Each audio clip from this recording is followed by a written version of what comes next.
موت ایک ایسی حقیقت ہے جو فاسقوں پہ بھی آنی ہے، فاجروں پہ بھی آنی ہے، منافقوں پہ بھی آنی ہے، کافروں اور ظالموں پہ بھی آنی ہے۔ بادشاہ ہو یا اہلکار ہو، بادشاہ ہو یا ایک بھکاری ہو، کوئی بھی موت سے نہیں بچ سکتا۔ حتیٰ کہ بڑے بڑے جو متکبر ہیں جب قبروں میں جاتے ہیں تو ان کی جو اپنے ناک کے اوپر مکھی بھی بیٹھنے نہیں دیتے اپنی زندگی میں، قبروں کے اندر کیڑے مکوڑے ان کے ناک ان کے گوشت کو کھانے کے لیے ٹوٹ پڑتے ہیں، اس وقت وہ انہیں ہٹانے کی قدرت بھی نہیں رکھتے۔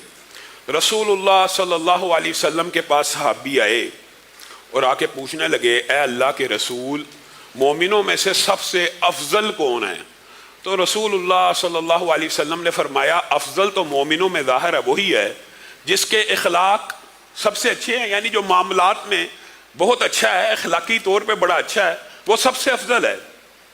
اے اللہ کے رسول، افضل کا تو ہمیں پتہ چل گیا، مومنوں میں سب سے زیادہ عقل مند کون ہے؟ تو رسول اللہ صلی اللہ علیہ وسلم نے ایک رہنما اصول بتا دیا۔ رسول اللہ کی نظر میں عقل مند کون ہے اور ہماری نظر میں عقل مند کون ہے؟ یہ کرائٹیریا، یہ پیمانہ، یہ میزان رسول اللہ نے قائم کیا ہے۔ آپ اپنے بارے میں غور کر لیں اور اپنی فہم و فراست دیکھ لیں، اور وہی سے جو اللہ کی طرف سے نازل کردہ ہوتی ہے وہ فہم و فراست دیکھ لیں۔ رسول اللہ صلی اللہ علیہ وسلم نے فرمایا، تم سب میں سے، اس سے مراد یہ نہیں کہ تم صحابہ میں سے، اس سے مراد یہ کہ قیامت تک میری امت میں جو سب سے زیادہ عقل مند ہوگا وہ وہی ہوگا جو موت کو سب سے زیادہ یاد رکھتا ہوگا اور موت کا سب سے زیادہ ذکر کرتا ہوگا۔ ہمارے معاشرے میں جو موت کا ذکر کرنا شروع کر دے یا موت کے بارے میں خوف میں مبتلا ہو جائے، اس کو کیا کہتے ہیں؟ صوفی صاحب، صوفی ہو گیا یار، منڈا صوفی ہو گیا۔ اور آپ یہ دیکھیں کہ رسول اللہ صلی اللہ علیہ وسلم نے اسی لیے فرمایا تھا، کتنے ہی دنیا میں غیر معروف لوگ آسمانوں میں اتنی شہرت رکھتے ہیں کہ آپ حیران رہ جائیں۔ یعنی دنیا کے غیر معروف لوگ جن کو آپ کہتے ہیں حاجی ہے، صوفی ہے، یار یہ بندہ بس نہ کاروبار کی طرف صحیح توجہ کرتا ہے، نہ اس کی طرف توجہ کرتا ہے، بس یہ معاذ اللہ عجیب و غریب الفاظ بھی مسیطڑ ہو کے رہ گیا۔ اس طرح کے جملے ہمارے معاشرے نے ایجاد کیے ہیں ان لوگوں کے بارے میں کہ جن کے بارے میں رسول اللہ کہہ رہے ہیں یہ سب سے زیادہ عقل مند ہیں۔ تم بے وقوف ہو، عقل مند ہیں وہ۔ رسول اللہ صلی اللہ علیہ وسلم کے پاس صحابہ آئے اور اپنے ایک ساتھی کی وفات کے بعد اس کا ذکر کرنے لگے، فلاں بڑا عبادت گزار تھا، فلاں بڑا ریاضت کرنے والا تھا۔ دو روایتیں ہیں، دونوں کا مفہوم بیان کر دیتا ہوں۔ فلاں بڑا، ایک حضرت انس سے اور ایک حضرت سہل سے، نبی کریم صلی اللہ علیہ وسلم کو آ کے کہنے لگے وہ بڑا عبادت گزار تھا، وہ بڑی ریاضتیں کرنے والا تھا، وہ بڑی محنتیں کرنے والا تھا۔ تو رسول اللہ صلی اللہ علیہ وسلم نے کہا، اچھا تم اس بندے کے بارے میں یہ بات کر رہے ہو، میں تم سے ایک سوال پوچھتا ہوں، وہ اپنی زندگی میں جب تک زندہ رہا تمہارے سامنے کتنی مرتبہ موت کا ذکر کر کے گیا؟ صحابہ خاموش ہو گئے، کہنے لگے ہاں یہ بات ہے کہ ہم نے اس کے منہ سے موت کا ذکر سنا نہیں ہے۔ تو رسول اللہ صلی اللہ علیہ وسلم نے کہا پھر وہ نیک ضرور ہے، مفہوم یہ ہے، لیکن جس بلندی اور جس ریاضت اور جس زہد اور جس تقوی کا اور جس معیار کی بات تم کر رہے ہو وہ وہاں تک نہیں پہنچا، وہ وہاں تک نہیں پہنچا۔ اسی طرح دوسری روایت کے الفاظ یہ ہیں، اگر وہ موت کو شدت سے یاد کرنے والا نہیں تھا اور تذکرہ معاشرے میں کرنے والا نہیں تھا تو وہ تمہارے مقام و مرتبے کو نہیں پا سکا۔ حقیقی عقل مند وہ ہے جس نے موت کو سمجھ لیا۔ میرے بھائیو، موت ظالموں پہ بھی آئی، کافروں پہ بھی آئی، فاسقوں پہ بھی آئی، وہ بھی انسان کی دیدہ عبرت کے لیے کافی ہے، لیکن موت جو اولیاء اللہ پہ، شہداء پہ، انبیاء پہ آتی ہے، یہ ایک ایسا باب اور چیپٹر ہے کہ ہمارے معاشرے میں بعض صوفیوں نے اس کے بارے میں بھی عجیب و غریب فلسفہ پھیلایا ہوا ہے۔ موت کو بالکل ہی غیر اہم کرنے کے لیے بعض فلسفے گڑے گئے ہیں۔ ضمنی طور پہ بات آئے گی تو شاید اس حوالے سے بھی آپ کے سامنے چند گزارشات کو رکھ دے، لیکن جو نبی ہوتے ہیں پوری کی پوری انسانیت میں سب سے افضل سٹیٹس انبیاء کا ہے، اس میں کوئی بہام نہیں ہو، اجماع امت ہے۔ اگر سب سے افضل سٹیٹس والوں کو بھی موت آنی ہے تو امتیوں کی کیا حیثیت ہے، اور امتی کس بات کی مولی ہیں؟ حضرت موسیٰ علیہ السلام، سب نے یہ واقعہ سنا ہوا ہے، سب کو یاد ہے، لیکن ایمان نہیں ہے۔ بخاری شریف کے اندر واقعہ موجود ہے، صحیح ستہ میں واقعہ موجود ہے، بخاری میں موجود ہے۔ حضرت موسیٰ کتنے جلیل القدر پیغمبر اور رسول ہیں، ان کے پاس ملک الموت آ گئے اور آ کے کہنے لگے میں آپ کی روح قبض کرنے لگا ہوں۔ اس حدیث کو بھی محدثین نے بڑی تفصیل سے بیان کیا ہے، اس کے بہت سے مفاہیم اور عناوین اس حدیث کے تحت آئے ہیں، جو مطالعہ کرنا چاہتا ہے اس کو شروحات بخاری پڑھنی چاہیے، لیکن مختصر آپ کے سامنے رکھتا ہوں۔ ملک الموت آئے، میں آپ کی روح قبض کرنے لگا ہوں، انسانی شکل میں آئے۔ حضرت موسیٰ نے ایک انسان کے منہ سے یہ جملہ سنا، مکہ دے مارا، صحیح حدیث کے الفاظ، آنکھ پھوٹ گئی۔ ملک الموت اللہ رب العزت کی بارگاہ میں پیش ہو گئے۔ ساری روایات کو اگر جمع کیا جائے اس مفہوم کی تو اللہ کو کہنے لگے، اللہ ایک ایسے بندے کے پاس بھیجتا ہے جو موت چاہتا بھی نہیں ہے اور موت سے بھاگتا ہے، اور اتنا بزرگ اور معزز بندہ ہے، اگر اتنا معزز اور بزرگ نہ ہوتا تو میں بھی بدلہ لے کے آتا، لیکن آپ کے پاس آیا ہوں کہ آپ کا حکم کیا ہے۔ اللہ رب العزت نے آنکھ کو واپس کیا اور کہا معزز بندہ ہے، اس کے پاس جا اور اس سے پوچھ کہ کتنی زندگی چاہتا ہے۔ ایک بیل کو تیرے سامنے کھڑا کرتے ہیں، اس کے نیچے ہاتھ کو پھیر دے، اس کے اوپر ہاتھ کو پھیر دے، جتنے بال تیرے ہاتھ کے نیچے آ جائیں گے ہر بال کے بدلے میں 1 سال بڑھا دیا جائے گا۔ اب حضرت موسیٰ کو اتنی دیر میں سارے کے سارے وقفہ پڑ گیا، سوچا، غور و فکر کر رہے ہیں۔ آگے فرشتے نے جب دوبارہ کہا کہ اللہ تعالیٰ نے یہ آپشن پیش کیا، جتنا زندہ رہنا چاہتے ہیں رہ لیں، ہاتھ پھیریں، جتنی زندگی چاہتے ہیں۔ اس کے بعد کیا؟ اس کے بعد بھی موت ہے۔ اتنے بالوں کے بعد موت کا ذائقہ چکھنا ہی ہے، جی ہاں چکھنا ہی ہے، تو پھر میں ابھی موت کو قبول کرتا ہوں۔ محدثین نے اس کے نیچے جو باب لکھے کہ یہ جو فرشتے کو مقام دے مارا، بنیادی طور پہ انسانی فطرت کے مطابق تھا، فرشتہ انسانی شکل میں آیا تھا۔ حضرت موسیٰ نہیں جج کر سکے کہ ایک انسان میرے سامنے آ کے کہہ رہا میں تیری جان نکالوں گا۔ اور بعد محدثین نے یہ بھی لکھا کہ فرشتوں کو بھی یہ تنبیہ کر دی گئی، اور ملک الموت کی بھی یہ آزمائش تھی کہ نبی کے پاس جا کے اس کو بتانا نہیں ہے کہ میں روح قبض کرنے آیا، اس سے اجازت لینی ہے کہ کیا میں آپ کی روح قبض کر لوں، آپ اس بارے میں کیا، یعنی اطلاع کر دی جائے۔ یہ صرف معاملہ نبیوں کے ساتھ آتا ہے کہ ان کو پہلے اطلاع کر دی جاتی ہے۔ رسول اللہ صلی اللہ علیہ وسلم کی حدیث بھی اس بارے کے اوپر دلالت کرتی ہے۔ مجھے بتائیے، جلیل القدر پیغمبر ہے، رسول ہے، موت سے بچ گئے؟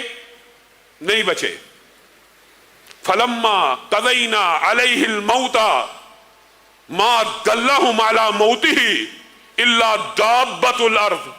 بتائیے حضرت سلیمان کا جو قصہ اللہ رب العزت نے کلام حمید میں بیان کیا کہ جب ان کے اوپر موت آئی تو کسی کو ان کی موت کی خبر بھی نہ ہو سکی۔ ما دلہم علی موتہ الا دابۃ الارض تأکل من سأتہ، یہاں تک کہ دیمک نے ان کی لاٹھی کو کھا لیا۔ لاٹھی جب پوری کی پوری دیمک سے کھائی گئی تو موسیٰ حضرت سلیمان، خرہ کا لفظ موجود ہے، گر پڑے۔ جب گر پڑے تو جنوں کو پتہ لگا ہو فوت ہو گئے۔ لو کانوا یعلمون الغیب، اگر وہ غیب جانتے ہوتے، اگر وہ غیب جانتے ہوتے تو ما لبثوا فی، وہ کبھی بھی اتنی شدید لمبی مدت کے عذاب میں، محنت مزدوری میں، مشقت میں کبھی بھی اپنا وقت نہ گزارتے۔ لو یعلمون الغیب، اگر وہ جانتے ہوتے غیب کو۔ قرآن پاک کی آیت ہے۔ یہاں پہ عقیدے کے بھی بہت سے مسئلے اسی ایک آیت میں بیان ہو گئے ہیں۔ پہلی بات، کیا عقیدہ بیان ہوا؟ آپ نے، صوفیوں نے معاشرے میں کیا عقیدہ پھیلایا ہوا ہے؟ نبیوں کے اوپر موت آتی ہے 1 سیکنڈ کے لیے، 1 لمحے کے لیے آتی ہے، بعد میں وہ پھر دنیا میں آ جاتے ہیں، معاذ اللہ۔ یہاں پہ حضرت سلیمان کی موت کا وقت آیا، کسی کو خبر تک نہیں ہو سکی۔ خبر کہاں سے ملی؟ جب پوری کی پوری دیمک نے لاٹھی کو کھا لیا۔ اگر حضرت موسیٰ دوبارہ دنیا میں آ چکے ہیں تو دیمک نے جب لاٹھی کو کھا لیا تو حضرت سلیمان گرے کیوں ہیں؟ حضرت سلیمان کو وہاں پہ لاٹھی کے کھا جانے کے بعد گرنا نہیں تھا چاہیے اگر زندہ تھے۔ اور پھر یہ کتنا بد عقیدہ ہے، عقیدگی کی بات ہے کہ نبی زندہ ہوتے ہیں تو کیا زندوں کے اوپر مٹی ڈال دی جاتی ہے؟ میرے بھائیوں، بات آئی ہے ضمنی طور پہ تو یہ بھی سمجھ لیجئے، اگر حضرت موسیٰ موت سے نہیں بچے، حضرت سلیمان کا قصہ اللہ رب العزت نے اتنی تفصیل سے پوری آیت رکھ کے بتا دیا کہ گر بھی گئے، لاٹھی نکالی گر گئے۔ کون گرا؟ نبی۔ یہ کہتے ہیں کہ وہ دنیا میں سب کو سہارا دیتے ہیں، وہ خود گر گئے، پھر ہمارے پر توہین کے الزامات لگاتے ہیں۔ ہم نہیں کہہ رہے، اللہ کہہ رہے، لاٹھی کو دیمک نے کھایا تو گر گئے۔ اور جنوں نے بھی عقیدہ بیان کیا، اور اللہ نے بھی عقیدہ بیان کیا، جن کے بارے میں تم گمان کرتے ہو کہ جنات غیب کا علم جانتے ہیں، جنات ماضی کی باتیں جانتے ہیں۔ جو آپ کے ساتھ جن ہے آپ کی ماضی کی بات جانتا ہے، جو کاہن کے پاس جن ہے اس کو وہ بتا دیتا ہے، اس لیے یہ کھا کے آیا، یہ پی کے آیا، یہ کہاں مستقبل کی وہ بھی نہیں جانتے۔ خود جن کہہ رہے ہیں اگر ہم غیب جانتے ہوتے تو اتنے لمبے عرصے اس دردناک عذاب کا شکار تو نہ ہوتے۔ یہ تک پتہ نہیں لگ سکا کہ سامنے جو سلیمان کھڑے ہیں زندہ ہیں یا فوت ہو چکے ہیں، آرام کر رہے ہیں، پتہ ہی نہ لگ سکا۔ اور ہمارا عقیدہ بالکل اس سے اپوزٹ ہے۔ میرے بھائیوں، یہ بات بھی سمجھنے کی ضرورت ہے۔ بات آئی ہے ضمنی طور پہ، تو جو عالم 5 اللہ رب العزت نے قرآن اور سنت میں بیان کیے ہیں وہ 1 وے ہیں، وہ 2 وے ٹریفک نہیں ہے۔ عالم ارواح سے پہلا عالم عالم ارواح تھا، الستو بربکم، کیا میں تمہارا رب نہیں ہوں؟ آپ میں سے کتنے جن کو وہ ادراک اور شعور ہے؟ ایک کو بھی نہیں ہے۔ جو عالم پہلا تھا اس میں ادراک اور شعور کمزور تھا، کم تھا۔ اللہ تعالیٰ نے بیان کر دیا، ایمان لے کے آئے کہ ضرور ہماری روحوں نے اس بات کا جواب دیا ہوگا۔ وہ عالم ارواح سے پہلا عالم ختم، دوسرے عالم رحم مادر کے اندر ڈال دیا گیا، 9 ماہ وہاں رہے۔ کون ایسا جس کو وہ وقت یاد ہو کہ میں رحم مادر میں تھا؟ نہیں پتا، آنکھوں سے مشاہدہ ہے۔ کتنی عام فہم بات ہے، عالم ارواح کیسے بھول گئے؟ اور بھائی تو رحم مادر بھی بھول چکا ہے، تو اس کے بعد کا سال بھی بھول چکا ہے، حالانکہ سارے واقعات کے گواہ تیرے ماں باپ پوری مخلوقات موجود ہیں، لیکن تو بھول چکا ہے۔ تیرا شعور اتنا مضبوط نہیں ہے۔ عالم ارواح تب شعور کی وہ کیفیت نہیں تھی، لیکن زندگی وہ بھی تھی۔ ایک عالم تھا وہ، پھر عالم تبدیل ہوا، رحم مادر میں بندہ آ گیا، پھر اس رحم مادر سے عالم دنیا میں آ گیا، تیسرا جہان۔ یہاں پہ عقل اور شعور کی منزلیں طے ہوئی۔ کچھ بڑا ہونے کے بعد، بلوغت کے بعد، انسان کو کچھ شعور اور ہوش اور عقل مندی کے سارے جو احساسات ہیں وہ پیدا ہونا شروع ہو گئے۔ لیکن آپ یہ بتائیے، یہ تینوں جو عالم ہیں، اگر دنیا والا چاہے میں دوبارہ رحم مادر میں چلا جاؤں، پچھلے عالم میں جا سکتا ہے؟ رحم مادر والا کوشش کرے عالم ارواح میں بیک ہو جاؤں، جا سکتا ہے؟ یہ 1 وے ہے۔ آپ کو یہ صوفیوں نے مغالطہ ڈالا ہوا ہے۔ اسی طرح عالم دنیا سے اگر کوئی عالم برزخ میں قدم رکھ دیتا ہے تو وہاں سے بھی واپسی ممکن نہیں ہے۔ آپ اس کے جواب میں معجزے کی حدیثیں پڑھتے ہیں کہ دیکھیں جی، عالم برزخ سے انبیاء آئے تھے نا، نبی کریم صلی اللہ علیہ وسلم کے پیچھے نماز پڑھنے۔ ایک بات یاد رکھیے، جو معجزات کے واقعات ہوتے ہیں ان سے عقائد اور اصول طے نہیں ہوتے۔ وجہ بڑی عام فہم وجہ، حضرت عیسیٰ جی بن باپ کے پیدا ہوئے تھے، ہمارے محلے میں ایک بچہ بن باپ کے پیدا ہوا ہے، کوئی مسئلہ نہیں، ہو سکتا ہے، مانو گے؟ پھر یہ بھی مانو، گویا معجزات سے اصول طے نہیں ہوتے، وہ معجزے کے طور پہ رسول اللہ صلی اللہ علیہ وسلم کی برتری کو پوری کائنات کے اوپر ظاہر کرنے کے لیے انبیاء کو اتارا گیا، مانتے ہیں۔ جو حدیث میں آ گیا ہم نے سنا، ایمان لے آئے۔ لیکن اس سے مراد یہ نہیں ہے کہ جو مر جاتا ہے اس کے اوپر 1 سیکنڈ کے لیے موت آتی ہے، 1 لمحے کے لیے، یہ ہم بھی مانتے ہیں، یہ ہمارا ہی عقیدہ ہے۔ موت آتی ہے 1 گھڑی کی، لیکن جب آنکھ کھلتی ہے تو عالم بدل چکا ہوتا ہے۔ عالم دنیا نہیں، کس عالم میں آنکھ کھلتی ہے؟ عالم برزخ میں۔ چوتھا عالم عالم برزخ ہے، اور عالم برزخ میں ادراک اور شعور کیا عالم دنیا جیسا ہے؟ محدثین نے اس بارے میں بڑی تفصیلی بحث کی ہے۔ حقیقت یہ ہے، حقیقت راج موقف بھی یہ ہے کہ وہ عالم اس عالم سے زیادہ شعور اور ادراک والا ہے کہ موت کے پہلے ہی جھٹکے میں انسان کی عقل ایسی ٹھکانے لگ جائے گی اور ہوش کے اور عقل کے جو بند قفل ہیں ایسے کھل جائیں گے، ساری حقیقتیں نظر آنا شروع ہوگی۔ اور میت عالم برزخ میں مردہ عالم برزخ میں، عالم برزخ کی زندگی کو میت کی زندگی کہا جائے گا، مردے کی زندگی کہا جائے گا، اس دنیا کی زندگی نہیں کہا جائے گا۔ اس زندگی کے اندر وہ کیا احساسات اور شعور رکھتا ہے، انشاءاللہ وقت آیا اس کے بارے میں 10 روایات موجود ہیں کہ میت کیا کیا ادراک اور شعور رکھتی ہے عالم برزخ میں۔ ہاں، جن شہداء کو اللہ کہہ رہا ہے ان کو مردہ نہ کہو، ان کو مردہ گمان بھی نہ کرو۔ ایک تو یہ ہے کہ ان کو مردہ مت کہو، اعزاز ہے، ایک یہ ان کو مردہ گمان بھی نہ کرو۔ ایک آیت کے اندر ہے تم جانتے نہیں وہ کیسی برزخی زندگی گزار رہے ہیں، اور اس کی تشریحات دوسری حدیثوں میں موجود ہے کہ عرش کے نیچے پرندوں کے کالب میں، سبز رنگ کی مندیلوں میں ان کے روحوں کو پرندوں کے کالب میں ڈھال دیا گیا۔ تفصیلات بھی موجود ہیں۔ اور دوسری آیت میں عند ربہم یرزقون، اپنے رب کے پاس کھاتے اور پیتے بھی ہیں۔ شہید ایک عام مسلمان مر جائے تو وہ بھی ولی اللہ ہو، حاجی ہو، نمازی ہو، ایک لمحے کے لیے فوت ہوا اور جمعرات کو واپس آ جاتا ہے، ہر جمعرات کو واپس آتا ہے اس عالم دنیا میں۔ وہ شہید جس کو اللہ کہہ رہا ہے مردہ نہ سمجھنا ہے نہ کہنا ہے، وہی سورہ یاسین میں کیا کہہ رہا ہے، یا لیت قومی یعلمون بما غفر لی ربی وجعلنی من المکرمین۔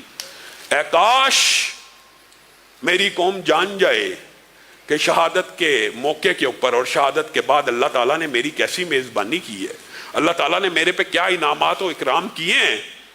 اور مرنے والا اور شہداء اللہ رب العزت کی بارگاہ میں یہ درخواست کرتے ہیں ہمیں ایک مرتبہ واپس جانے دیجئے، ہم اپنے رشتہ داروں کو بتا دیں کہ ہمارے ساتھ کیا معاملہ ہوا۔ تو اللہ تعالیٰ نے یہ حجت بھی پوری کر دی، تو دنیا میں واپس جا کے نہیں بتائے گا، میں رہتی دنیا کو قیامت تک ہے شہید یاسین تیرے یہ الفاظ اور پیغام پہنچا دیتا ہوں۔ اللہ نے پہنچا دیے۔ یا لیت قومی یعلمون، کاش کہ دنیا جان جائے کہ نیک لوگوں کا موت کے بعد اللہ تعالیٰ نے کیسا اکرام کرنا ہے اور کیسے کیسے انعامات اترنے، کاش جان جائیں۔ اور میرے بھائیوں، یہ تو حضرت موسیٰ اور حضرت سلیمان تھے۔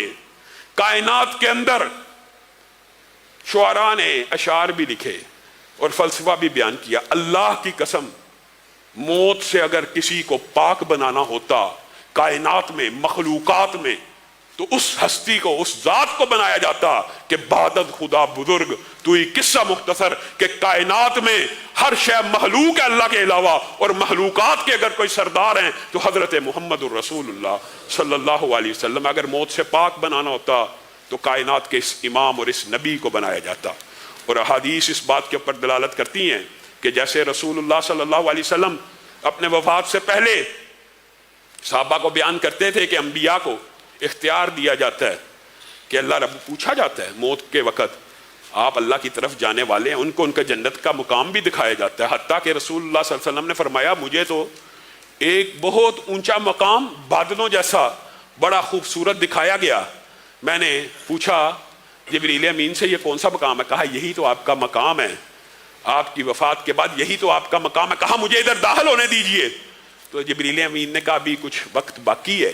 تو رسول اللہ صلی اللہ علیہ وسلم یہ احادیث بیان کر رہے ہیں تو امی عائشہ کی گود میں جب انہوں نے یہ الفاظ کہے بل هو الرفیق الاعلیٰ، تو امی عائشہ سمجھ گئیں کہ ملک الموت نے آ کے پوچھا ہے کہ دنیا میں رہنا چاہتے ہیں۔ اور دیگر روایات میں یہ بھی ہے کہ رسول اللہ نے فرمایا مجھے اختیار دیا گیا کہ دنیا کو چن لوں یا آخرت کو، تو میں نے آخرت کی طرف رجوع کیا۔ اور جب سورت نصر اتری تو تب حضرت ابو بکر دارو کتار ہونا شروع ہو گئے کہ یہ فتح کی نوید نہیں ہے، صرف یہاں پہ رسول اللہ صلی اللہ علیہ وسلم کی موت کی بھی دلیل ہے، وفات اور انتقال کی بھی دلیل ہے۔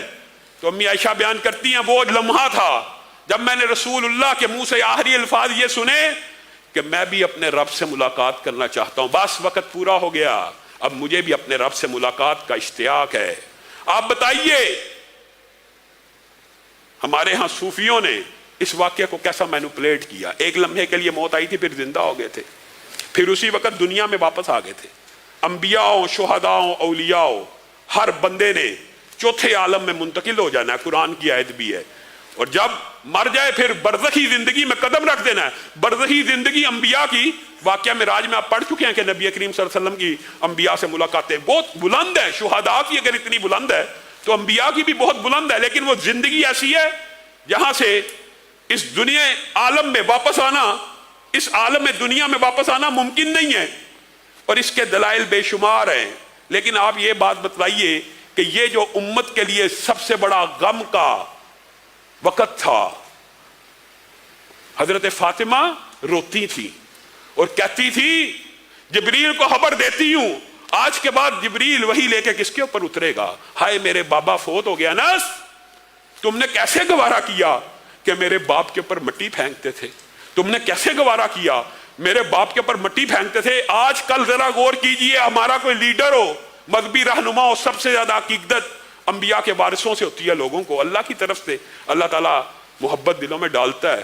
اگر کوئی لیڈر فوت ہو جائے مذہبی, اللہ کی قسم اس کے کارکن ان کا کلیجہ شک ہو جاتا ہے, پھٹ جاتا ہے. آپ اس بات کے اوپر ذرا غور کریں. آج بھی علامہ شہید کا, سید داؤد غزنوی کا, سید اسماعیل شہید کا, اپنے اسلاف کا نام لیتے ہیں تو آنکھوں سے آنسو آ جاتے ہیں. وہ عظیم الشان اور جلیل القدر پیغمبر جب دنیا سے چلا گیا, صحابہ زاروں کتار رو رہے ہیں, حضرت فاطمہ رو رہی ہیں, حضرت عمر معاذ اللہ توہین مقصود نہیں ہے, لیکن اس وقت ہوش و حواس مکمل برقرار نہیں رہے, کھڑے ہو گئے, خبردار رسول اللہ فوت نہیں ہو سکتے. یہ وہ عقیدہ تھا صوفیوں کا جو آج اپنایا گیا. اسی وقت یہ اشکال ان کو بھی پڑ گیا, رسول اللہ فوت ہو گئے, رسول اللہ فوت نہیں ہو سکتے. اس وقت حضرت ابو بکر نے امت کو عقیدہ سلیم دیا جس کے اوپر امت کا اجماع ہو گیا. وما جعلنا لبشر من قبلک الخلد افإن مت فهم الخالدون انک میت وانہم میتون. اے اللہ کے رسول, آپ سے پہلے بھی کسی بشر کو ہم نے ہمیشہ کی زندگی نہیں دی. اگر آپ فوت ہو جائیں گے تو کیا یہ دنیا میں زندہ رہ جائیں گے؟ انک میتون, آپ بھی فوت ہونے والے ہیں. اور انہوں نے بھی سب کے سب نے فوت ہو کے اپنے رب کی بارگاہ میں پیش ہو جانا ہے. اور حضرت ابو بکر نے جس جوش اور جذبے کے ساتھ یہ خطبہ دیا, صحابہ جو حضرت عمر کی گفتگو سن کے کچھ اطمینان کی کیفیت میں آگے کہ رسول اللہ صلی اللہ علیہ وسلم ابھی ہمارے درمیان موجود ہیں, حضرت عمر نے کہا جس نے کہا فوت ہو گیا گردن اڑا دوں گا. حضرت ابو بکر جو نرم ہے امت کے اوپر, اس دن حضرت عمر سے سختی کی, بیٹھ جا, من کان یعبد محمدا فإن محمدا قد مات. جو کوئی محمد صلی اللہ علیہ وسلم کی عبادت کرتا تھا وہ سن لے, محمد صلی اللہ علیہ وسلم دنیا سے چلے گئے. من کان یعبد اللہ فإن اللہ حی لا یموت. اور جو اپنے رب کی عبادت کرتا ہے وہ جان لے اس کا رب ہمیشہ زندہ رہنے والا ہے اور اس کو موت نہیں آنی. وما محمد الا رسول قد خلت من قبلہ الرسل افإن مات او قتل انقلبتم علی اعقابکم.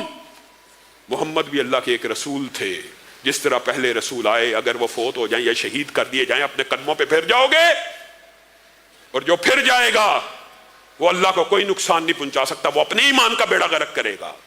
کائنات کی سب سے افضل ہستی دنیا سے چلی گئی.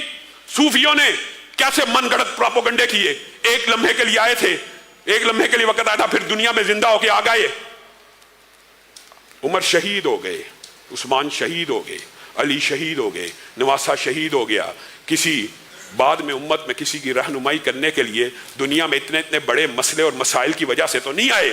400 سال بعد ایک بندے نے کہا میں نے, میرے پاس آئے تھے, حضرت ابو بکر کے پاس تو نہیں آئے, حضرت عمر کے پاس نہیں آئے, حضرت عثمان کے پاس نہیں آئے, حضرت علی کے پاس نہیں آئے, حسن و حسین کے پاس نہیں آئے. یہ صوفیوں کے خیموں میں اور صوفیوں کے مراقبوں میں, معاذ اللہ, یہ کیا فلسفہ ہے؟ یہ دین اسلام کی جڑوں کو ہلا دینے والا فلسفہ ہے, موت سے غافل کر دینے والا فلسفہ ہے, موت کی حقیقت اور ادراک کو ختم کر دینے والا فلسفہ. میرے بھائیوں, اگر مرنے کے بعد بارہا دنیا میں واپس ہی آنا ہوتا تو اللہ نے اتنے ان گنت نبی بھیجے کیوں؟ ایک ہی نبی جاتے, ایک ہی نبی جاتے, وہی واپس آ جاتے, وہی جاتے, وہی آ جاتے. تجربہ بھی بڑھ جاتا, ایکسپیرینس بھی ہو جاتا, تبلیغ کا بھی تجربہ بڑھ جاتا.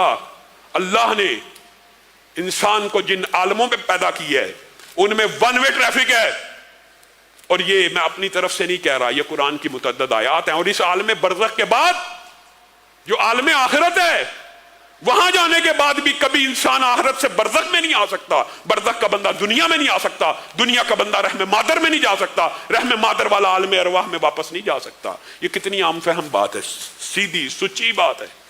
قرآن پاک میں متعدد آیتیں موجود ہے، ربنا اخرجنا منہا فإن عدنا فإنا ظالمون۔ آخرت والا بھی کیا پکار رہا ہوگا، ایک مرتبہ اس عذاب سے نکال دے، واپس بھیج دے، واپسی ہوگی؟ کسی کی واپسی نہیں ہے، ون وے ٹریفک ہے۔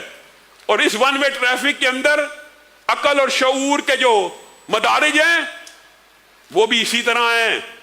میں یہ ذاتی سمجھتا ہوں ذاتی طور پہ کہ ان علماء کا موقف راج یہ ہے کہ عقل و شعور ہر عالم میں بڑھتا چلا جاتا ہے، بڑھتا چلا جاتا ہے۔ پہلے عالم میں کم تھا، رحم مادر میں کچھ بڑھا، عالم دنیا میں کچھ بڑھا، برزخ میں پورا عقل و شعور آ جاتا ہے۔ اور آخرت میں انسان کے عقل اور شعور کی کیفیت یہ ہوگی، وہ کہے گا یہ دنیا تو ایک خواب تھا، ایک خواب تھا، حقیقت وہ ہے، اصل زندگی وہ ہے۔ اللہ رب العزت جو کہا گیا، جو سنا گیا، اس کو سمجھنے کی توفیق عنایت فرمائے۔